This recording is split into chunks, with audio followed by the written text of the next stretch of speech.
First story. My sister took my late wife's wedding ring and gave it to her 17-year-old daughter.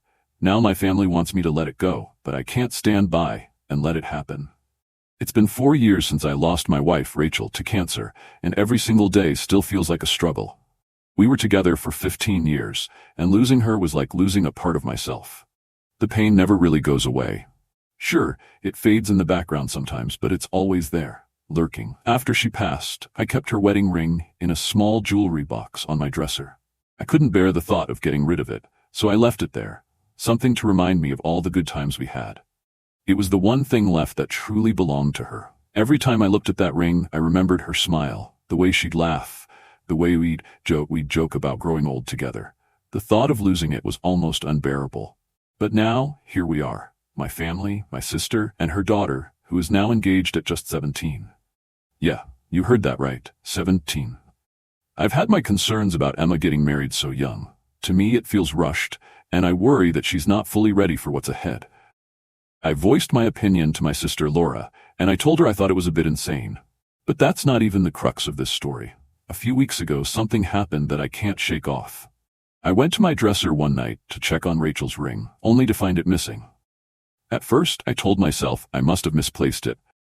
But the more I thought about it, the more I realized that just didn't make sense. I searched everywhere, under the bed, in drawers, in every possible spot. But nothing. That's when I started to suspect someone else had taken it. I didn't want to jump to conclusions. I didn't want to accuse anyone without proof. But my gut was telling me something was off.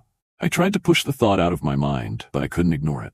Then, last weekend, it all came to light. At Emma's engagement party, there it was. Rachel's ring, on Emma's finger. I could feel my blood boiling. I walked over to Laura, pulling her aside. "Why is Emma wearing Rachel's ring?" I asked, trying to keep my voice steady, though I could feel my heart pounding in my chest. Laura seemed completely unfazed.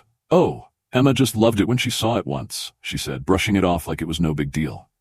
"I thought it'd be nice for her to have it since you weren't really using it anymore. You know, keeping it in the family." My jaw clenched. "Are you serious?" I couldn't keep my calm any longer. "That ring is not some family heirloom to be passed around. It's my late wife's. It's the one thing I have left of her. You need to get it back now." Laura didn't take kindly to that. She started defending herself, telling me I was being selfish and ruining Emma's moment. "It's just a ring," she said. "Emma didn't know better. It's not like you're using it." I snapped. I told her to get the ring back immediately or I'd call the police. That might seem drastic to some, but to me, it wasn't just a ring. It was a piece of Rachel, something irreplaceable. I wasn't going to let it go without a fight. Of course, the drama didn't stop there. Word spread, and now the whole family is involved. Some people are on my side telling me Laura was way out of line, but others, my parents included, think I'm being overdramatic. They keep telling me that it's just a ring and Emma didn't know any better. But the thing is, I don't care about the ring's value. It's not about money or material things. It's about the memories attached to it, the love it symbolizes, and the connection it holds to Rachel. No one can just take that away. Now Emma's crying, Laura's calling me a monster, and my parents are begging me to let it go for the sake of peace. But I can't. I just can't. Rachel's memory is too precious to me, and I won't let anyone disrespect that, no matter how much they try to guilt-trip me. I told Laura I'm giving her 1 week to return the ring, or I'll file a police report.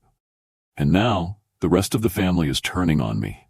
They're calling me dramatic and threatening to cut me off if I actually go through with it. It's like I'm the bad guy here for standing up for something that means so much to me. I don't know what to think anymore. Part of me feels like I'm going crazy. Am I being unreasonable for wanting Rachel's ring back? Or am I justified in protecting it like I am? So Red, am I the a-hole? Second story. My wife's obsession with her hair at our daughter's wedding sparked a heartbreaking fallout. Will this destroy our family forever? It's hard to put into words just how disappointed I am right now. My wife and I have been together for decades, and while every marriage has its ups and downs, this situation has made me question everything. This isn't just a case of a bad day or a misunderstanding. It feels like I've been watching the woman I married slowly morph into someone I don't even recognize. This all started back in October when our daughter got married. It was supposed to be a joyous occasion, a celebration of love and family. Instead, it turned into an absolute nightmare, and all because of my wife. A few days before the wedding, my wife and daughter had a pretty big argument. I thought they'd patched things up, and we all flew down to New Orleans as planned. But the drama was far from over. From the moment we arrived, my wife started complaining about her hair. She's always been particular about it, but this was next level. She wasn't happy with the way it looked, and she started panicking about how it would appear in the wedding photos. My daughter, trying to be helpful, suggested a few salons in the area that could squeeze her in. That should have been the end of it, but no. My wife asked our daughter to do her hair instead.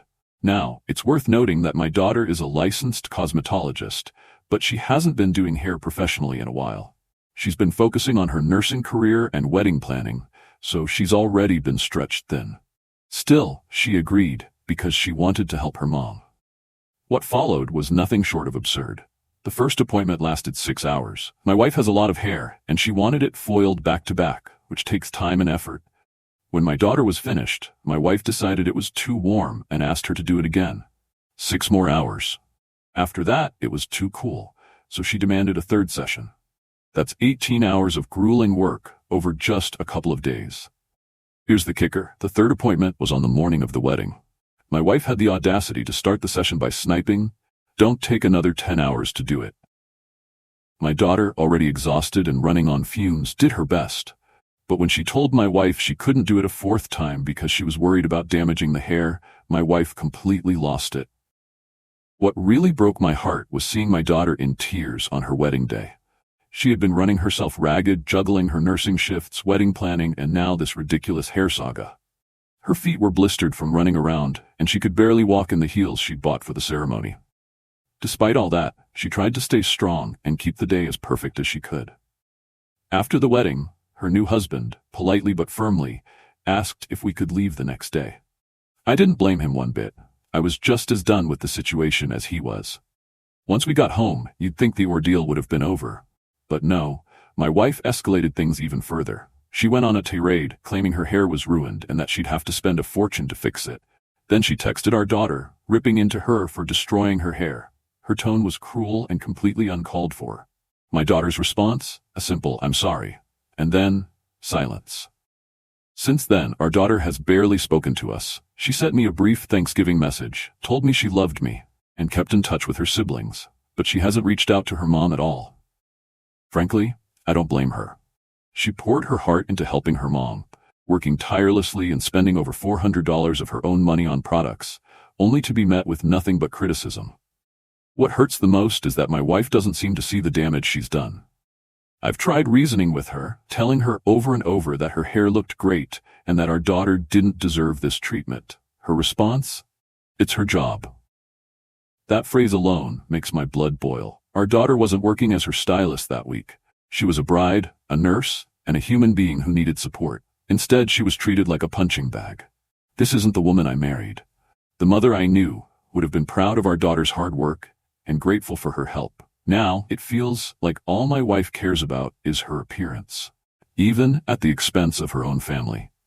If I have to hear her complain about her precious hair one more time, I don't know what I'll do.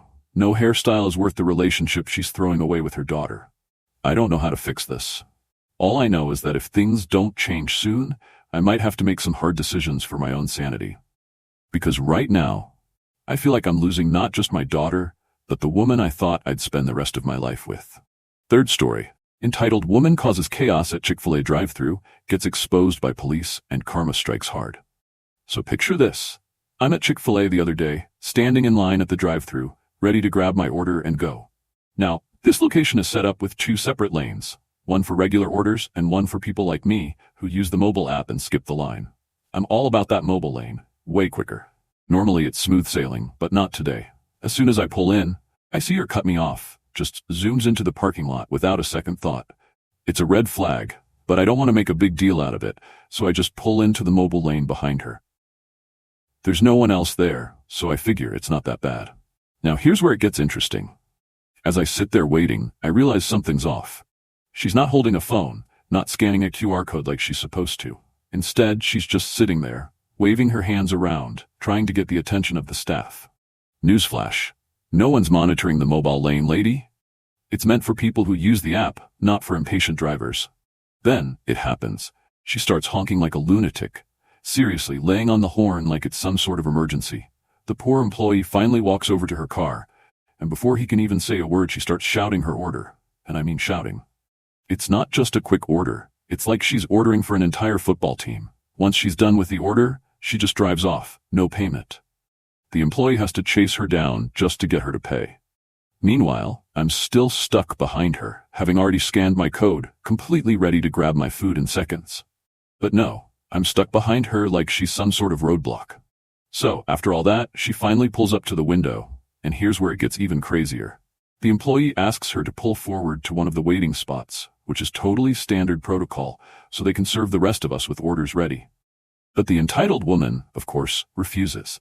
She says, no, it always takes longer if I pull around. The employee calmly explains that pulling around will actually allow them to serve the others without delaying her order. But she's not having it.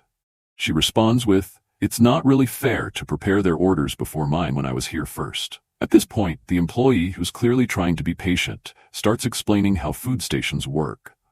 But the entitled woman isn't having any of it. She interrupts, all high and mighty, saying, they should all be working on the first person's order. I know you just make minimum wage, but this really shouldn't be that hard to understand.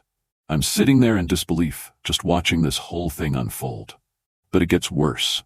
The manager walks up to the window, looking calm but a little exasperated. He politely asks her to pull forward, offering to personally bring her food to her car once it's ready, and even throws in a complimentary peppermint shake as an apology for the wait. Sounds pretty reasonable, right? But what does the entitled woman do? She knocks the shake out of his hand. It goes flying everywhere, on him, all over the window. Complete chaos. And to top it off, she actually has the nerve to beep her horn at him. I kid you not. And this is where karma finally shows up. A couple of minutes later, I see 2 police officers strolling toward her car. They're walking down the drive-thru lane like they're just going for a casual stroll.